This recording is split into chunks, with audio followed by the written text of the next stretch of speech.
और मुसलमानों को नमक हराम कहने पर केंद्रीय मंत्री गिरिराज सिंह ने सफाई दी है। गिरिराज सिंह ने कहा कि उन्होंने ये इसलिए कहा क्योंकि केंद्र किसी भी योजना के लाभार्थियों में हिंदू मुसलमान का फर्क नहीं करता। आयुष्मान कार्ड मिला, कहा हाँ मिला। हिंदू मुसलमान हुआ, कहा नहीं हुआ।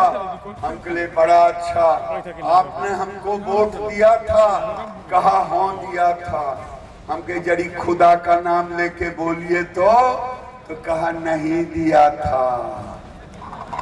हमने कहा नरेंद्र मोदी ने गाली दिया था तो नहीं, हमने गाली दिया था तो नहीं।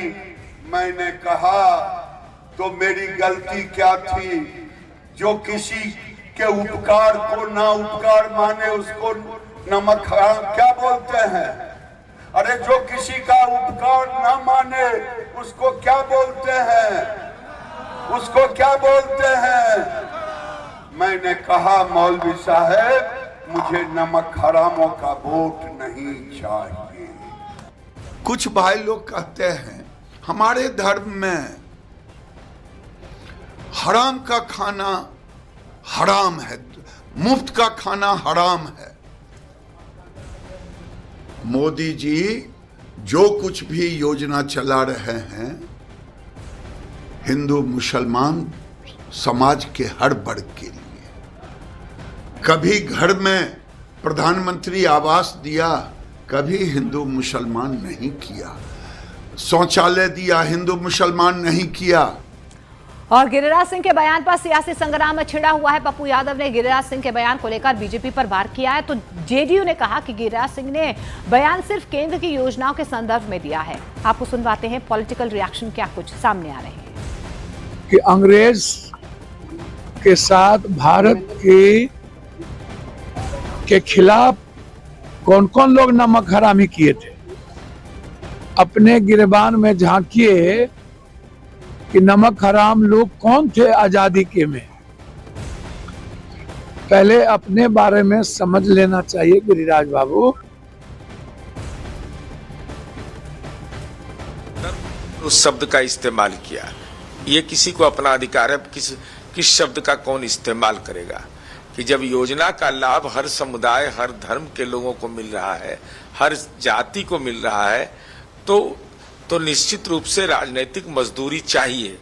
अब इस संबंध में इस्तेमाल करने का भाषा का तो किसी को अपना अधिकार है।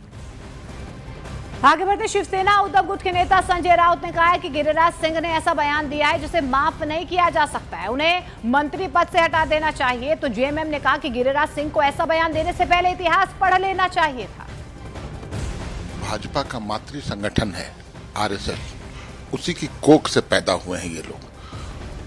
उनसे ज्यादा नमक हराम कोई नहीं होगा इस देश में।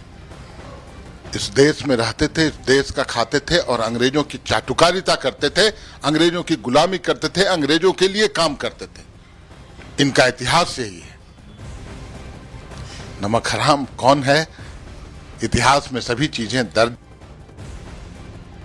वोट नहीं दिया इसलिए आपके नमक हराम है देश के लोग।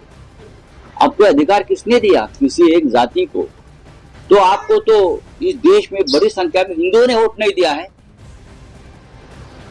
महाराष्ट्र में नहीं दिया लोकसभा में वोट, बंगाल में नहीं दिया है, केरल में नहीं दिया है, जम्मू कश्मीर में नहीं दिया है, कर्नाटक में नहीं दिया है।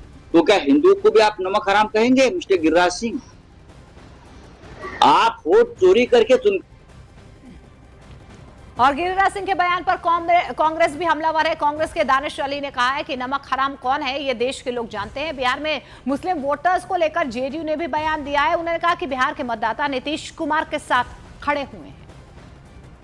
संविधान सबको बराबरी का हक देता है और गिरिराज सिंह अपने बाप के पैसे से